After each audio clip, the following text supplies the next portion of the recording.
पंसोदा साहब बहुत शुक्रिया। ये मैं वो जजमेंट पढ़ रहा था जस्टिस खोसा साहब की, उसके अंदर जो लवाजमात है बुनियादी तौर पर कि एक तो जाहिर है कानून शहादत के मुताबिक जो है उसके लवाजमात पूरे होने चाहिए, किस बंदे ने रिकॉर्डिंग की, जिस बंदे ने रिकॉर्डिंग की है खुद उसको पेश होना जरूरी है, जिन आलात के साथ रिकॉर्डिंग की, जिस वक्त रिकॉर्डिंग की, रिकॉर्डिंग का मकसद क्या था, रिकॉर्डिंग के दौरान वहां पे अगर कोई और शख्स मौजूद था, और वो जब रिकॉर्डिंग हुई उस रिकॉर्डिंग की जो तरसील है रिकॉर्डिंग की जगह से लेके कोड ऑफ लॉ तक वो कितना प्रोटेक्टेड और हाईली सिक्योर्ड वो तरीकाकार है, और ये सारे मामलात हैं।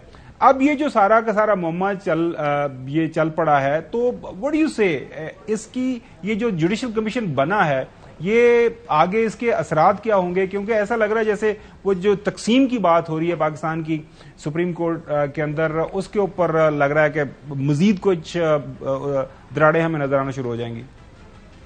देखिए जी, इस जुडिशल कमीशन के ऊपर मेरा जो बुनियादी तौर पर व्यू है वो 2-3 फोल्ड है। सबसे पहले इस जुडिशल कमीशन को बनाकर आपने एक आर्टिकल 184(3) टाइप चीज हरकत की है। असल में अगर आपने किसी ऑडियो को इन्वेस्टिगेट करना है subject to Ishtiaq Asif judgement जिसका आपने भी तस्करा किया, तो उसके लिए फोरेंसिक जो एक्सपर्ट्स हैं वो तो FIA है। आपने FIA की जगह एक जुडिशल कमीशन बना दिया और उससे कहा कि आप इसकी तहकीकात करें, fact finding number 1। Number 2, judicial commission जब आपने कॉन्स्टिट्यूट किया, आपने चीफ जस्टिस साहब से नहीं कंसेंट लिया कि फलां जज को हम ले रहे हैं तो क्या हम लें, उसके बावजूद आपने वो जुडिशल कमीशन लेकिन ये कोई पंसोदा साहब कोई रिटन रिक्वायरमेंट तो कोई नहीं है, कोई आईनी कानूनी मैं बताता हूं। जी सर, आपने किसी एरिया से सिपाही भी लेना हो ना जी, तो आप कंसर्न्ड SP को बताए बगैर नहीं ले सकते। ये एक प्रैक्टिस है और ये इस प्रैक्टिस को आपने फॉलो करना है, और आप डायरेक्टली एक सुप्रीम कोर्ट के जज को होल्ड करें, this is a practice which must be followed. चले इसको मान लेते हैं, इसको भी डिस्पेंस कर देते हैं।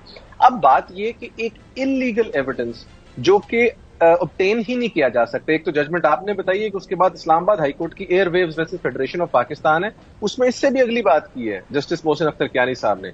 उन्होंने ये कहा है कि एनी ऑडियो जिसको ऑब्टेन किया गया हो, जिसका सोर्स पता ना हो, वो तो न्यूज आइटम वर्दी भी नहीं है, उसको आप डिस्कस ही नहीं कर सकते। और पेमरा को डायरेक्शन दी कि आप उसको बिल्कुल टीवी पर डिस्कस होने मत दें। इन तमाम चीजों की मौजूदगी में आपने एक इलीगल चीज उठा के कमीशन के आगे रखी और आपने कहा जी आप हमें ये बताएं कि ये रिकॉर्ड कैसे हुई, आपस में बातें क्या हुई, ये वो फलाना।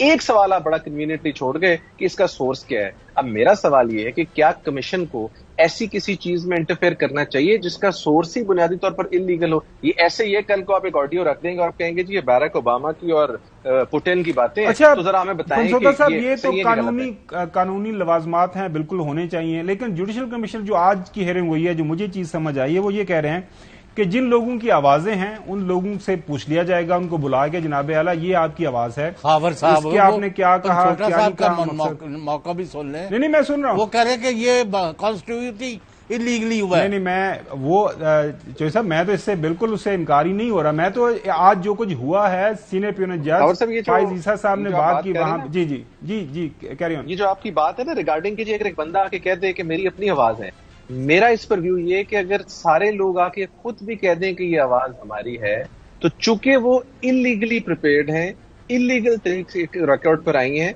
लिहाजा उनको आप इन्वेस्टिगेट नहीं कर सकते। हमारे कानून शहादत में आर्टिकल 164 मौजूद है जिसमें है कि evidence obtained through modern devices, उसमें बड़ा क्लियरली लिखा हुआ है कि जो डिवाइस के थ्रू रिकॉर्ड करेगा वो सामने लाएगा। ये कैसे उस रिक्वायरमेंट को डिस्पेंस करके बड़े बड़े तगड़े सिविल दावे सिर्फ इस वजह से पीछे रह जाते हैं क्योंकि जिस आदमी का डॉक्यूमेंट होता है वो खुद आके उसको एग्जिबिट नहीं करता और उसके बाद कहते हैं जी इसको कंसिडर करें। वो कह रहे हैं कि हम एक एक्सपर्ट बिठा देंगे साथ में, वो पूछता रहेगा, बताता रहेगा भैया आपकी बात है। ये तो फिर आसानी करने वाली बात है ना कि वो कहते हैं कि जी करना ही करना है ऐसी एक काम। मैंने कुछ पूछना है जी जय साहब। सर, ये इतने सीनियर जजेस हैं और काजी फायज ईसा तो अगले चीफ जस्टिस है, यानी एक स्टेप ही आ गया उनका किसी में, तो वो उनको नहीं चाहिए था कि इस तरह के रिगमरोल में इसमें जिसमें लीगैलिटी भी नहीं है, जिसमें यानी कानून भी उनके साथ नहीं है, जिसमें ये टेपें जो है किसने रिकॉर्ड की, इस पर तो एक पूरी गवर्नमेंट जो है रिमूव हो गई थी कि जजों के टेलीफोन टेप किए गए हैं, इफ यू रिकॉल 90s में। तो ये क्या रहा तमाशा? देखिए जी, इसमें मैं काजी फायज ईसा साहब से एक्सपेक्ट करता हूं क्योंकि काजी साहब ने जिस तरह मुख्तलिफ केसों में डिफरेंट केसेस को डिस्कस करके उन पर जजमेंट्स दी हैं जिसके ऊपर ऑफ कोर्स लोगों के कन्वर्स व्यूज हैं कि वो दे सकते थे कि नहीं, ये कमीशन आइडियल टाइम है अपनी उस बात को एस्टैब्लिश करने के लिए जो उन्होंने खुद लिखकर सुप्रीम कोर्ट में दी।